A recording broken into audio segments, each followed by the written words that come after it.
Kenapa dikelompokkan?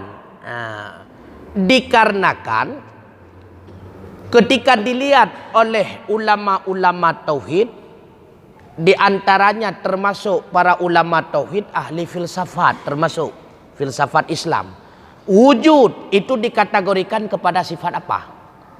Ketika dilihat wujud itu tak bisa terpisah dengan zat, maka dinamakan nafsiyah. Dia terpisah sifat wujud dengan zat, hanjut. Ketika terpisah sifat wujud dengan zat, berarti zat tersebut bakwatanya kakal bersifat dengan wujud, tapi bersifat dengan adam. Artinya takkanlah sifat wujud berpisah dengan zat, maka zat-zat menjadi tiada. Makanya sifat yang senantiasa menyatu dengan zat, terbenar ada zat apabila ada sifat tersebut, maka dinamakan sifat itu nafsiyah. Apa maksud nafsiyah? Sifatnya hanya teplah dengan zat. Menyeteplah sifatnya dengan zat, maka hai patih liakai nazat. Han mungkin nazat tengku. Karena zat hanai sifat dengan sifat nazat. Baru nazat menyazat imu sifat dengan sifat Ketika zat hana imu sifat dengan sifat berarti watenya zat imu sifat dengan sifat hana, berarti zat hana. Makanya dinamakan nafsi, sifat yang tidak dapat terlepas dengan zat. Gepunan nafsi dalam istilah bahasa Arab. Kemudian kekalalom qidam baqa mukhalafatul lawadih qiyamuhu bi nafsihi wadaniyah. Rupanya kelima sifat ini tidak maujud pada hakikat. Gepu sebut sebagai kezat yang pada hakikatnya hanaidang ba'zat, maka gepunan dengan sifat salbi, karena tugas sifat tersebut menolak sifat yang tidak layak pada zat. Hanai dua ba'zat untuk tulak menteng. Nai dua ba'zat sifat qidam baqa mukhalafatul lawadih qiyamuhu bi nafsihi wadaniyah. Hana ba'zat tu. Hanai dua ba'zat ni. Cuma gepu sebut yang lagenyan ke zat karena yang lagenyan ke yang layak bagi zat. Menyeka lagenyan maka han layak zatnya ke Tuhan. Nanti kai.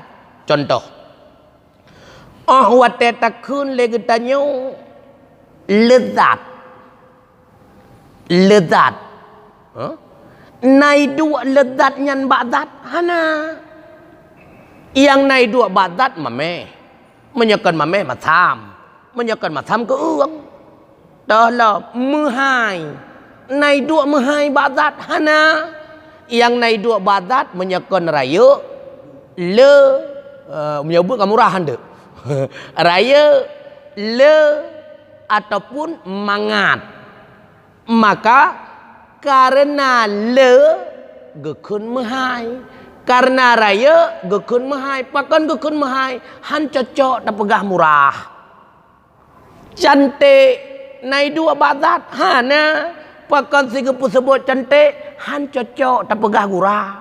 Yang nai dua ba'zat pun Rashid, hidung mancung, muka oval, mata sayu-sayu, patah pane, tubuh langsing bak biola. Nyan yang na ba'zat cantik na ba'zat hana, tapi sebut cantik karena han layak takun gurah han cocok, karena yang lagannya cantik tak baik pegah. Faham nunggu? Kidam na idu ba'zat Allah kidam hana. Man pakan cita pegah Allah kidam han layak menyata pegah Allah baharu, karena menyabaharukan Allah makhluk. Tapi sebut Allah baka pakan han layak tak pegah fana yang mati makhluk. Faham? Tapi sebut Allahnya sama dengan makhluk, han layaknya je ke Tuhan, karena hana meri Tuhan hana meri makhluk. Maka karena sifat itu tidak wujud pada hakikat dan tidak berdiri pada zat, hanya sebatas menolak sifat lain yang tidak layak bagi zat, dinamakanlah salbiyah. Kemudian dilihat kembali naduk napa belah bawah sifat tu. Belah bawah sifat tu kekalan dari kudrah hingga mutakallimun, nyo yang bit-bit sifat yang dua ba'zat. Berarti sifat yang dua ba'zat berarti sifatnya bibitna. Diri sifat maujud, sifat yang maujudnya idu ba'zat yang maujud, dan menunjuki kepada makna ada, gebuhnan dengan ma'ani. Karena dirinya sifat memang benar-benar ada. Kudrah benar-benar ada. Iradah ada. Maksud ada putra. Andai Allah nebuka hijab, tati'ah pakiban kudrahnya. Tati'ah pakiban iradahnya. Ilmu hingga kalam tati'ah. Bit-bit tunggu. Maka dinamakan dengan sifat maujudi, benar-benar ada. Dan benar-benar berdiri pada zat. Dia itu bukan bahagian daripada zat. Sesuatu yang terpisah dengan zat. Artinya ketika hana sifat ma'ani ba'zat, zat tetap nah. Hana itu kudrah ba'zat, zat nah. Cuma zatnya enggak kelemah. Hana itu ilmu ba'zat, zat nah. Cuma zatnya enggak bodoh. Sama seperti panjang. Panjangnya sifat maujudi tunggu. Ketika gadah sifat panjang, jadilah pendek. Kamu faham tunggu? Maka panjangnya maujud. Menya Allah genek pelimah bagetanya pakai banhi panjang, dia tahu panjangnya tunggu. Pendek ya hana, yang na panjang. Terang itu sifat. Sedangkan gelap kon sifat. Gelapnya kepelawan dengan terang. Maka gelap hana tunggu. Yang na putasi terang. Panas. Na panas. Suum tunggu.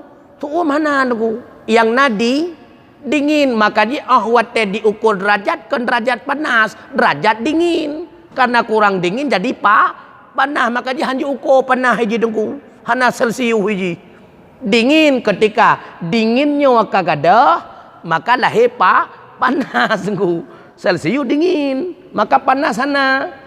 Jadi karena sifatnya adalah maujudi dan bit-bit idu ba'zat, maka gepenan dengan ma'ani.